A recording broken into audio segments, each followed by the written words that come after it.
Welcome, everyone.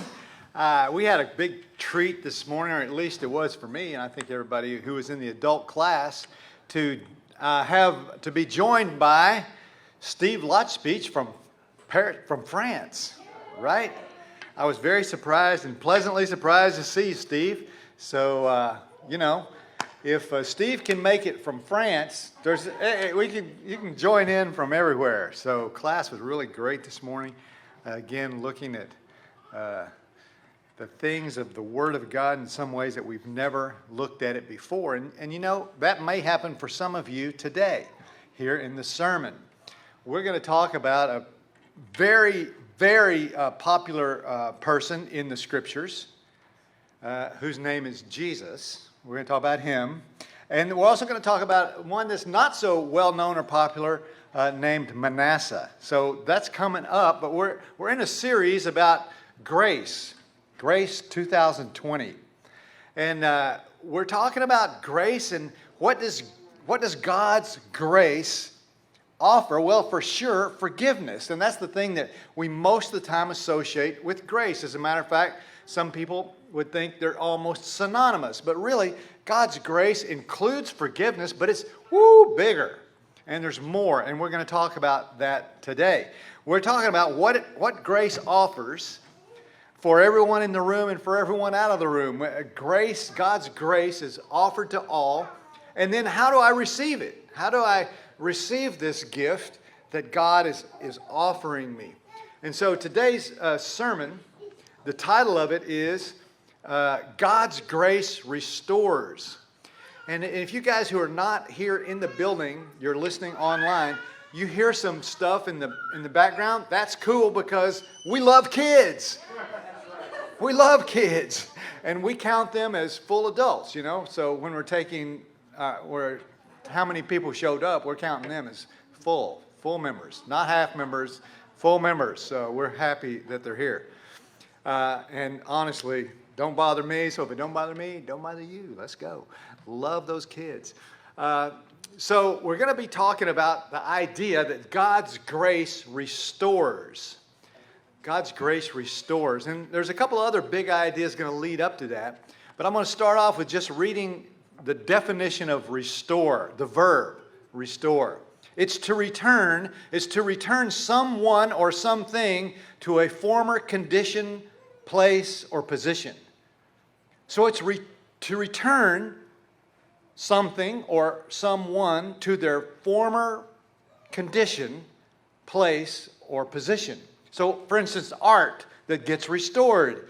If something's wrong with it, it's been, time has taken its toll on a piece of art, and it doesn't look the way it did at the beginning. So it's restored means it looks like it always did. It looked like it was meant to look. Sometimes it's like a position or a job, and we'll talk about that later today. The idea that I lost some of my responsibilities, some of my authority in my job, but now I'm restored to that, and I get it all back, okay?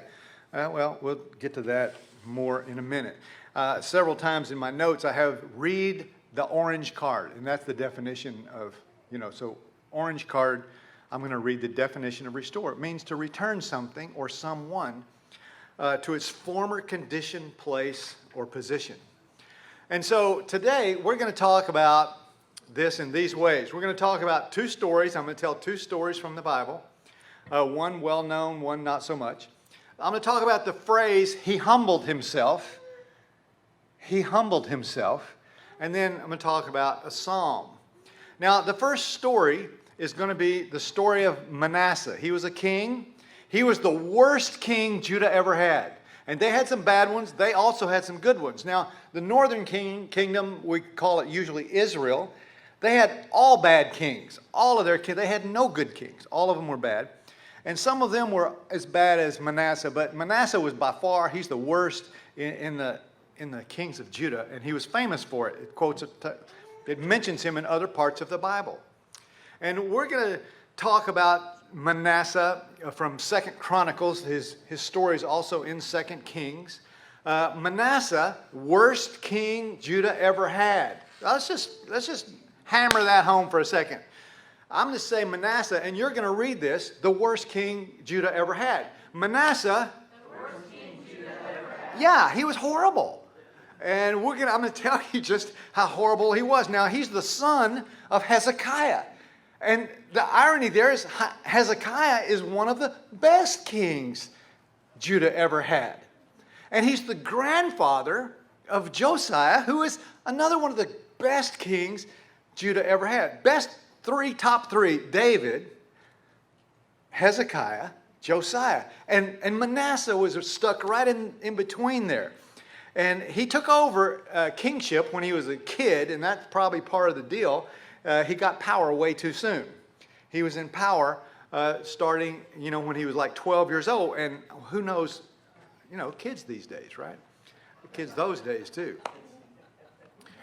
By the way, I cannot help but say welcome to Pam, who just walked in the room, and everything got a little bit better right there. I know. She's like, kudos, right? Okay. So here's the deal with this guy. So he's the king of Judah. By the way, he was king longer than anyone else, ever. He was longer than anyone else. But it took him a long time to do the bad things he did. So Hezekiah had done so many great things and had restored the nation to what it was really supposed to be in many ways. He had gotten rid of much of the idol worship, even though the people still hung on to some of their old ways. They still hung on to some of their old idols. We talked about that last week. Well, I'm just going to read a list here of different things he did, and this is in 2 Chronicles 33. But he rebuilt the high places his father Hezekiah had torn down. High places were mounds where they would usually have idols on them and people would go to worship. And so he rebuilt the high places that Hezekiah had torn down. Number two, he erected altars to Baal and Asherah, and he also made Asherah poles. Asherah was a female goddess. Baal was the male version of her, and they kind of, in the worship time, they had sexual kind of things going on. We're not talking about details of that, but it was bad. And he built them on the high places so that people would go worship Baal and Asherah here on the high places to these altars. He also bowed down to the stars and worshiped them. He was what is that called? Astrology, right? Yeah, he was deep into that. And then he also built foreign altars in the temple. So he would find altars from other nations worshiping other gods, and he built them in the temple of God. Okay, so he also, this is the worst to me, this is the second worst thing. I'll get to the worst last, but he sacrificed his own children in the fire in the valley of Ben Hinnom. Some of the gods in Canaan practiced child sacrifice. He did also. He burned 2 sons on an altar. Okay, I'm going to say the word, and you're going to say, I'm going to say the name, you're going to say it after. Manasseh? Yeah, ever. He practiced divination and witchcraft. He sought omens with mediums and also with spiritists. He took the image that he had made. He made a god to Baal. He made one himself. Carved it himself, it says. He carved it himself, and he put it in the temple where the altar to Yahweh was. He took the one that Moses had been instructed to build and took it out of the temple and put an idol that he had made there. And finally, not only did he do these things himself, it says, he led Judah and the people of Jerusalem astray so that they did these things also. It says they did more evil than the nations the Lord had driven out of Canaan. Woo! Leadership counts.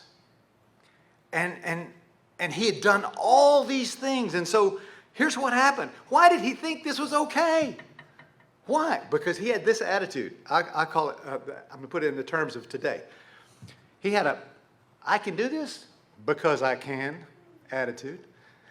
People ask you, why are you doing that? Because I can. You know, well, what do you mean? Because you can't. It's wrong, though. It's wrong. But he thought he was God. He was called the king, but there was another king that he didn't recognize. And that was Yahweh. We'll get to that in just a second. So here's what happened to him. God warned him several times, but then God sent the Assyrians. And the Assyrians came, and they didn't destroy Jerusalem, but they did cause some havoc. But then they took Manasseh back to their country. And it says they took him back in shackles and with a ring through his nose. Now, any kind of jewelry seems, piercing seems weird and painful to me. But as I see people with nose rings, I think that's got to not be happy. But evidently it's okay, because a lot of people do that. And that's cool, great. But the nose ring he had also had like a chain on it, and they're pulling him by it. Yeah, oh, right. Because listen, Manasseh was... So he's a prisoner. And while he's a prisoner, this is what happens. Blows my mind. I'm going to read this. It's 2 Chronicles 33, verse 12. In his distress, in his distress, he sought the favor of the Lord. And he humbled himself. We're going to get to that in a minute. The phrase humbled himself. He humbled himself greatly before the Lord. And when he prayed to the Lord was moved. What happened to him? Well, he saw his sin for the sin it was. And like the prodigal son, right? With the pigs, what happened? Boom! He came to his senses. And he prayed to God. Now, I understand forgiving people for some stuff. And man, I've forgiven some people and I haven't been forgiven. But this list right here that I just read to you, what's going to happen? How much grace can God have, right? So what did God do? Well, what did the prodigal son's dad do? Here's what happened. God brought Manasseh back to Jerusalem. That's what it says in 2 Chronicles 33. He brought him back to Jerusalem and made him king again. And in my mind, I'm going, what? No way. I mean, no. Grace would have been, instead of burning him at the stake, cutting his head off. That would have been grace, quick death. That'd be the grace that he deserves. But wait a minute. I said the grace he deserves. And grace and deserved, they don't go together. God brought him back. Yeah, God did that. And so what was Manasseh's response to coming back? Well, he tried to undo all the bad he had done. Right from the time he gets back, he senses that, what? God's forgiven me? God, Yahweh, is God. And his ways are for real. I'm going to go with his ways. And so he began to try and undo much of the wrong that he had done. So again, and this is what God's grace restores. So how did it restore Manasseh? He was a prisoner, and after he received God's grace, he was king again. You see that little thing there? Well, okay. Story number 2. Story number 2 is, look at this, Jesus. Okay? Jesus, the best person that ever lived. So we're going to do it again with Jesus, even though Manasseh we had to work on because we did not know that much about Manasseh, but Jesus, we're still going to say it. So I'm going to say Jesus, you're going to read the slide. Jesus, by far. I mean, there's some good people in this room, but you're not Jesus, right? No way. So Jesus, though, what is the deal here? And how did this connects in my brain? Well, I'm going to read to you a passage from Philippians about Jesus. And then when you recognize the part that's similar to Aunt Cindy, she got it ahead of time. But everybody's going to raise their hand when you get to the part that's sort of like Manasseh, okay? So it says, Jesus, who being found in being very nature God, did not consider equality with God something to be used to his own advantage. Rather, he made himself nothing by taking the very nature of a servant, being made in human likeness, and being found in appearance as a human being, he humbled himself.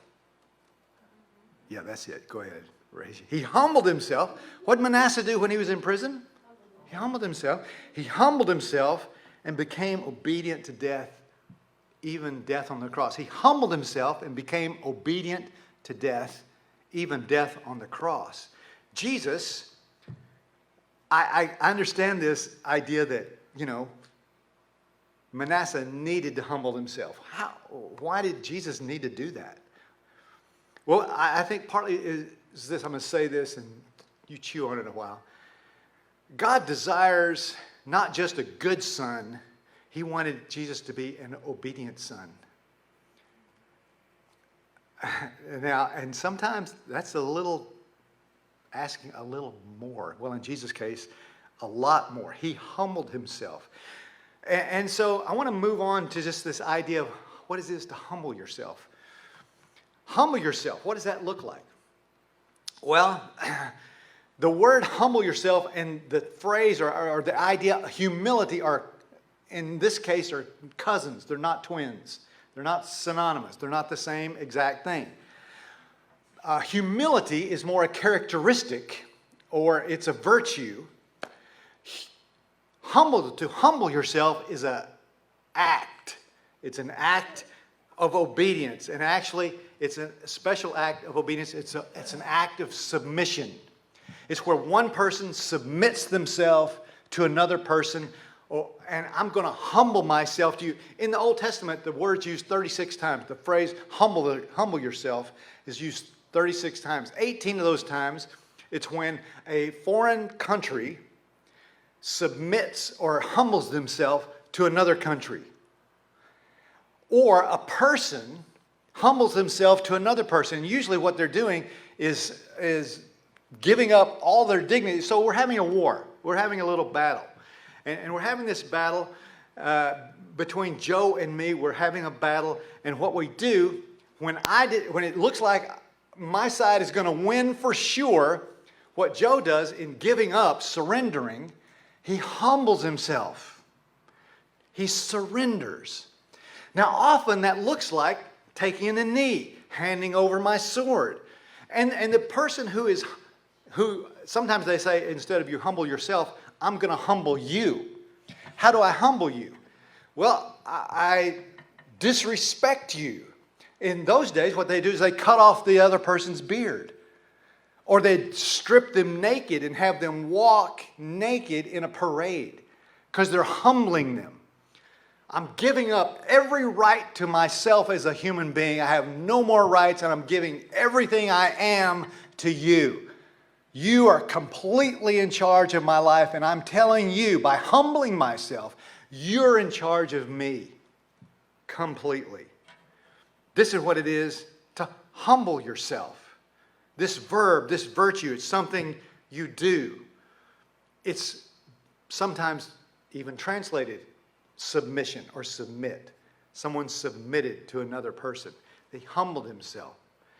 So again, Hezekiah, it says in Kings and Chronicles, he humbled himself to God.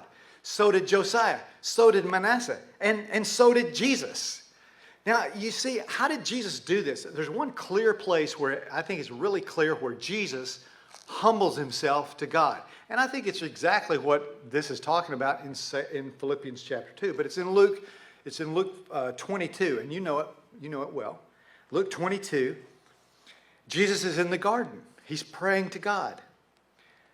And these are words of humbling myself right here. This is it. He says, Father, if you're willing, take this cup from me. Yet not my will, but yours be done. That's what it is to humble yourself. To say, not me, but you. I'm not in charge of me. You're in charge of me. Manasseh humbled himself. Jesus humbled himself. This is what it is to humble yourself. So Jesus did that. Well, let's just take a look at all the people we've mentioned so far who've humbled themselves. The humble self. this is what happens. As soon as this person humbles themselves, they get going with some kind of action. I'm calling it in the slide obedient action. Soon as I humble myself to you, I have now become your servant. So I say, tell me what you want me to do. Again, Joe and I have had the war. I lose. I humble myself. I take a knee. I do whatever it is to humble myself in front of you. And the next thing I said, what do you want me to do? Because I belong to you now. Okay? And so that's what happens when you humble yourself. You then become a servant for this other person. And in the case of Hezekiah and Manasseh and Josiah, that other person was God. So I've humbled myself and now I'm God's servant. What am I going to do? Well, I'm going to try and make wrong things right. That's the number one thing everyone who humbles themselves to God began to do. They're going to try and make wrong things right. And you think, okay, I can see that, especially in the case of Manasseh. He had a lot of stuff to make right that he had done wrong. But what about Jesus? Okay? Jesus, what? He was sinless. So what wrong things did he have to make right? Okay, that's a real question. Yeah, look at Steve's pointing in himself. Yeah. He became humbled. He humbled himself to God and went about the business of making wrong things right. And what is the wrong thing? Me. I need him to make my sin right. That's what he did. He took the bullet for me. He humbled himself to God and said, God, I don't want to die like this. Not my will, though. Your will be done. So how do you humble yourself to God? That's the statement you make. You make that statement.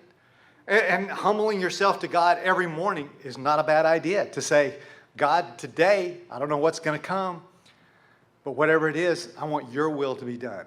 Not mine, your will. Situation by situation, relationship by relationship, your will be done, not mine. A lot of times in relationships, you have your own ways. You want something a certain way. And a lot of times this happens and you want, selfish, right? Come back to being selfish.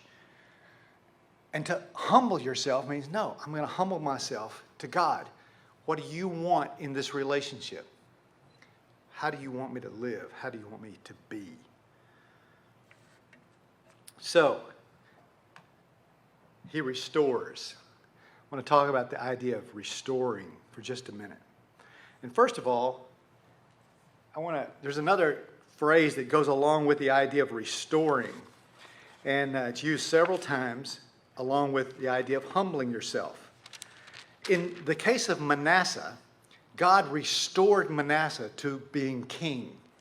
He had lost the privilege of being king. He lost the responsibility of being king. But when he humbled himself, God restored him. Here's what 1 Peter 5 says. This says this several places in the New Testament. It says this, though. Verse 6, 1 Peter 5. Humble yourselves, right, under God's mighty hand that he may lift you up. So you're going to humble yourself and God is going to restore you. It's like you're going to take the knee and then he's going to reach down and lift you up. You humble yourself, God will lift you up. Humble yourself, God will restore you. God restored, like this happened in the prodigal son story, right? Can you see this, how this is happening? The boy comes to his senses, he comes home and humbles himself, and the dad restores him. He makes him son again, right? Well, okay, but what about Jesus? Jesus, it's a little bit different, but it's not. So in Jesus' situation, back to Philippians 2, what does he say? He humbled himself, becoming obedient to death, even death on the cross. Therefore, what God do? God exalted him to the highest place. He brought him back to that place where he had come from. the sovereign Lord, Jesus, the exalted one, the glorified one. He brought him back. And he says, he gave him the name that's above every name, and at the name of Jesus, every knee should bow, in heaven and on earth and under the earth, and every tongue will confess that Jesus is Lord. So what about this idea, he restores my soul? Well, right off the bat, when I think of restores my soul, I think of 23rd Psalm. Any of you thought of that? Nod, yeah, you did. Yeah, I knew you did. We're the same. So it starts out like this. The Lord's my shepherd, I shall not want. He makes me lie down in green pastures. He leads me by still waters. He restores my soul. So one of the things that formed my thinking about this psalm was a book by Philip Keller, not Tim Keller, Philip Keller, called A Shepherd's Look at the 23rd Psalm. And when he gets to the part about he restores my soul, he tells the story about how shepherds they do this process and they call it restoring a sheep. And what happens is it's one who's lost. And usually he's wandered off. Maybe not in rebellion, but maybe, because sheep are sometimes stubborn. And so he's kind of looking for his own grass or his own water. And he goes out and he finds his own grass and his own water, but he's away from the rest of the sheep. And what he does, he eats until he's full, this lost sheep. And the lost sheep who eats until he's full then decides, like all of us, when we're eaten and we've eaten well and we're full, what do?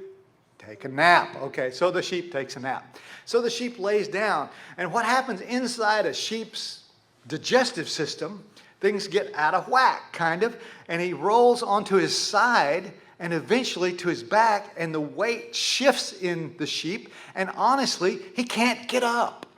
He's in a position on his side or back.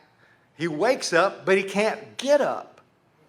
And if he stays in this position, it's called, the position is called cast down.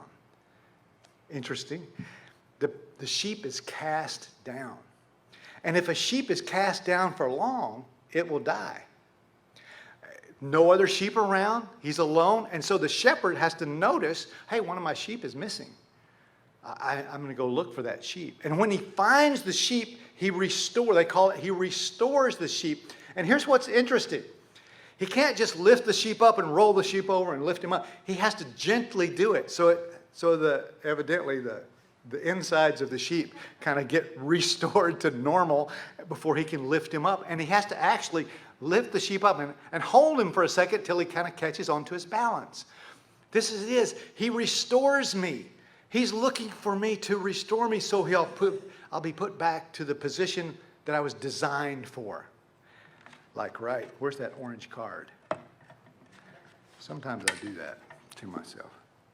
That's why I made it orange. Restored. And how many of us need this? To return someone or something to a former condition, place, or position. See, God just doesn't want to forgive you. He wants to restore you. And restore you to what?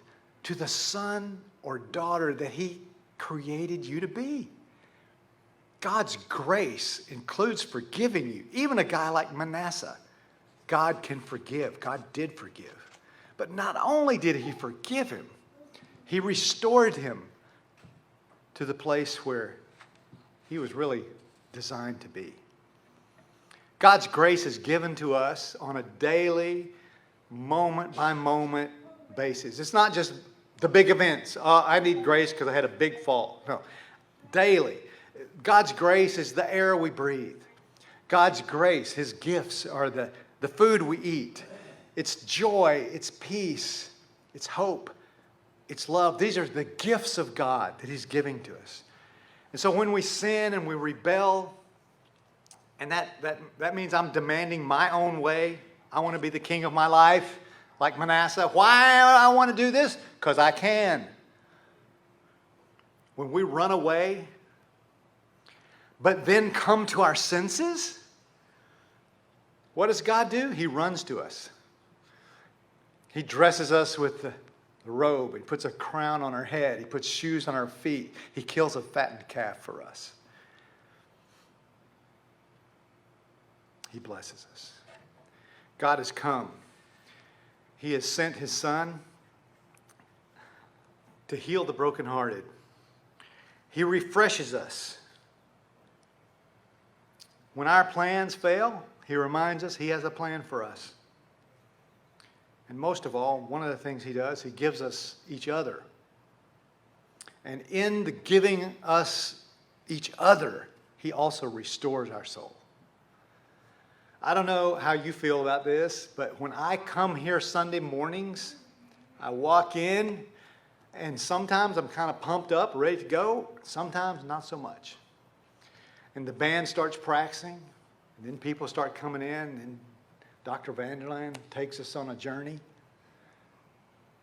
He's restoring my soul as we've come together. And you know, seeing the people in class virtually, he's restoring my soul. God's restoring our soul. His grace is restoring our soul. But for me to receive that gift, I need to humble myself. Humble myself. Submit to God. Submit to God. I'm going to read a little scripture, just a quick scripture after we sing this song, but we're going to sing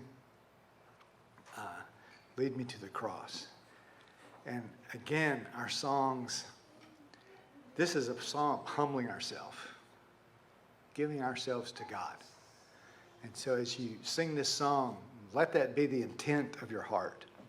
That today, I'm going to humble myself to God.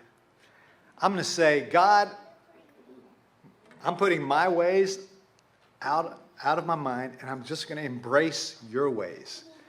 I'm going to be an obedient son. And so let's sing this with this in mind. Today, I hope you kind of embrace these phrases, the idea to humble myself, and then also about being restored. So Isaiah 61 is the verse that Jesus quotes or reads actually in his own hometown synagogue when he goes there to preach. And it's a verse where there's this very beginning, the term me. And who is the me in this verse? Well, most likely, I believe it's God's people. That'd be the Israelites then. It'd be Isaiah the prophet then. Jesus made it himself. But it's also us. So here it is. The Spirit of the Sovereign Lord is on me, us. Because the Lord has anointed me to do these things. This is what I do when he's led me to the cross. This is what I do when I've humbled myself. I proclaim good news to the poor. And he sent me to bind up, to restore the brokenhearted, to proclaim freedom for the captives and release from darkness for the prisoners. God sent us on mission as we leave. On mission. And his mission for us is to do what he's done for us. He's restored us. Through us, he wants to restore other people. Let's do that this week. We'll talk more about grace next week too. All right? Bye.